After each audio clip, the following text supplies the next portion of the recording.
मैं ये एक आपसे जो आप ध्यान देना विशेष रूप से, मैं कुरान की एक आयत आज कोट कर रहा हूं, गुरु महाराज की बताई हुई है और वेरीफाइड है। कैसे परिभाषित किया गया है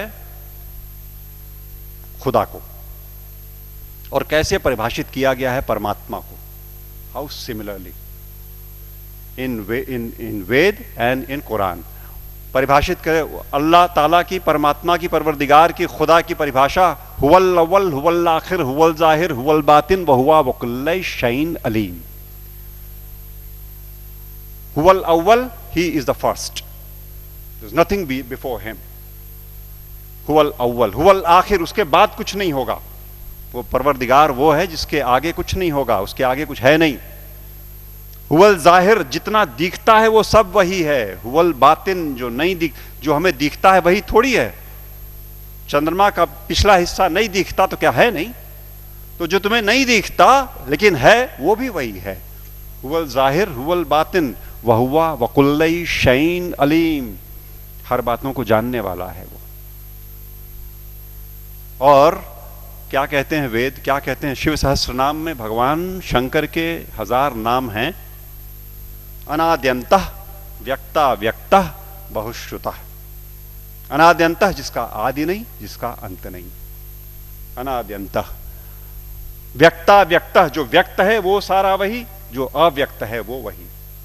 बहुश्रुतः, सर्वज्ञ, सब कुछ जानने वाला, कॉन्शियसनेस का सोर्स है ना वो, इसलिए सब कुछ जानने वाला वही परमात्मा, वही परवरदिगार।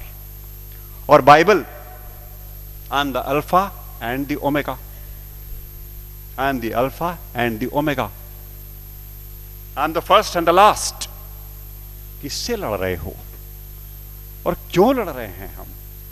हम क्यों नहीं कोर में जाते और उन एक बातों को देखते जो एकदम एक तरीके से डिफाइन करता है उस परमात्मा को, और उसको छोड़ करके हम छिलकों पे लड़ाइयां लड़ रहे हैं। गूदे छोड़ करके हम छिलकों पे लड़ाइयां लड़ रहे हैं, जाने गंवा रहे हैं, दुकानें जलाते हैं, शहर फूंक देते हैं, और अपने इस देश की और आसपास के पड़ोसी देशों में भी तबाहियां कटी हुई हैं छिलकों की लड़ाई पे।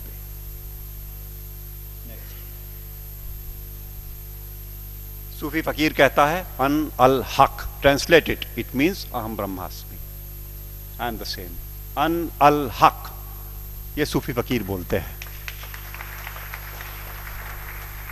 लेकिन हम हैं कि लड़ने से बाज नहीं आने वाले।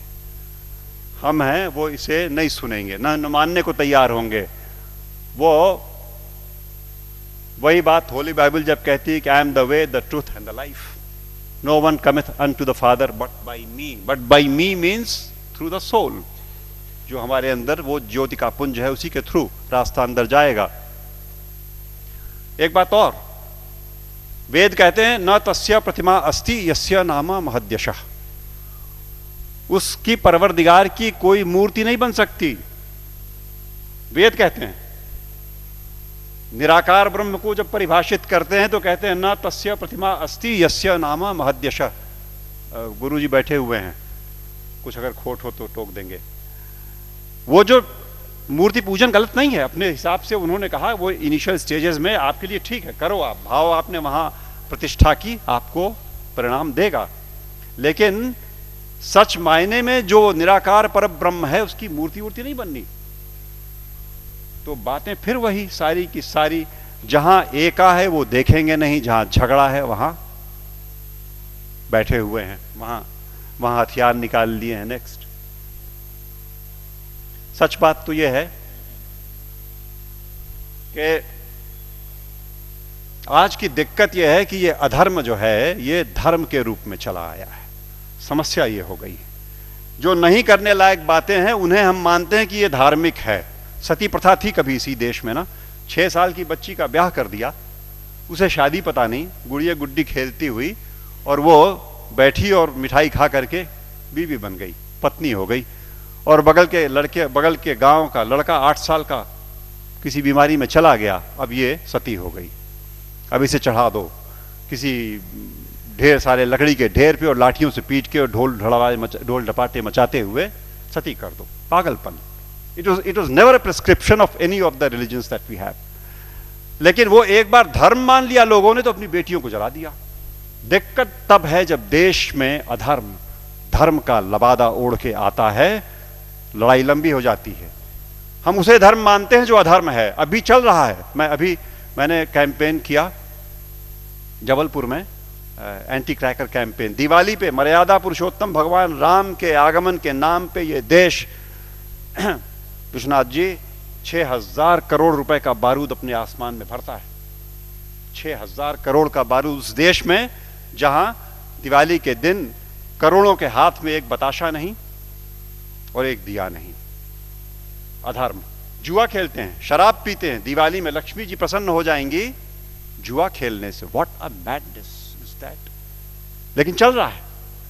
अधर्म जब धर्म का लबादा ओढ़ के घुसेगा समाज में तो नहीं निकलेगा आसानी से। और अगर वो निकलेगा आपके प्रयास से, आप जगे हुए लोग हैं, आपके प्रयास से जाएगा। राह चलतों के प्रयास में से वो बात नहीं आनी, वो समझ ही नहीं सकते। या आप सुन तो रहे हो, आप शायद समझ भी जरूर रहे होगे। इस देश का एक बड़ा हिस्सा इन बातों को न सुन पाएगा न समझेगा। धैर्य नहीं उसके पास, समझ भी नहीं उसके पास। और आवश्यकता इस बात की है कि अधर्म जब धर्म का लबादा ओढ़ के आए तो पहचान के इग्नोर कर दो। लड़ाई नहीं लड़नी, आवश्यकता नहीं उससे लड़ाई की। It only needs to be ignored and probably that will do the trick next.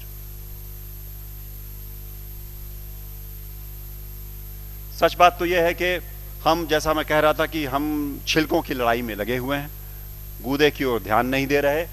और मेरे घर पे मैं शाम को आसपास के मोहल्ले के गरीब बच्चों को पढ़ाता हूँ थोड़े से।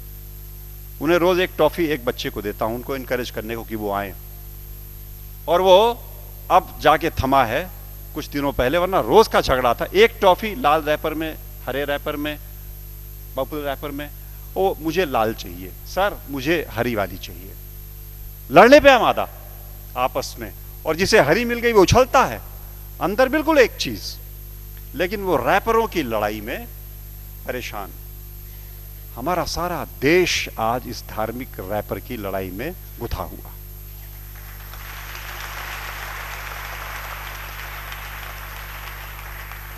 और यकीन मानो आपकी वो परवरदिगार ऊपर से देखता होगा तो बड़ा हंसता होगा। ये मनुष्य मेरा इंटीग्रिटी और मेरा कंपैशन लेकर के पृथ्वी पर मेरे नुमाइंदे बन करके इन रैपर्स पे उलझे हुए लड़ रहे हैं। और ये मेरे घर की छत के बच्चे तो चलो खाली आवाज कशी करते हैं, यहां तो चाकू लगा देते पेट में, यहां तो जान मार देंगे, दुकानें जला देंगे, शहर लूट लेंगे। उन रैपर्स की लड़ाई में कब तक चलेगा मित्रों? सच बात तो यह है, मैं हल्का महसूस कर रहा हूं आज आपके बीच में ये बातें कह करके। मैंने ये बोझ उतार करके आपके कंधे पे डाला। आज मैं अकेला था ये बात बोलने को। आज के बाद आप सबके ऊपर ये जिम्मेदारी है कि आप एक बार रुको, ठहरो, सोचो, जागरूक हो और जागरूक करो औरों को, वरना ये देश की तबाही ऐसे ही चलती रहेगी। नेक्स्ट।